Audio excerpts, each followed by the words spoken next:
جو روٹی کو چرائے اسے سولی پہ لٹکا دو، جو ملک کو لوٹے اسے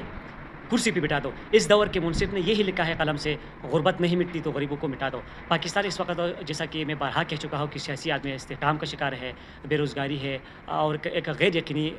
صورتحال سے پاکستان اس وقت دوچار ہے، اور یہی اور اس کا ذمہ دار ہمارے سیاستدان اور ہمارے ادارے ہیں۔ اگر وہ چاہے تو ہم ایک ہفتے میں بھی اس بحران سے نکل سکتے ہیں، لیکن عوام کا ان کے اوپر ٹرسٹ نہیں ہے، اور یہ اپنے ذاتی مفادات کی وجہ سے مجبور ہے۔ تو اس وجہ سے، اور جو سب سے بڑا مسئلہ ہے جس نے غریب کو تو تڑپایا نا، وہ آٹے کا بحران ہے، اور یہی مصنوعی بحران ہے، کیونکہ پاکستان ایک زرعی ملک ہے اور ہم ایکسپورٹ بھی کر سکتے ہیں اگر ہمارے سیاستدان، ہمارے لیڈرز یہ چاہے۔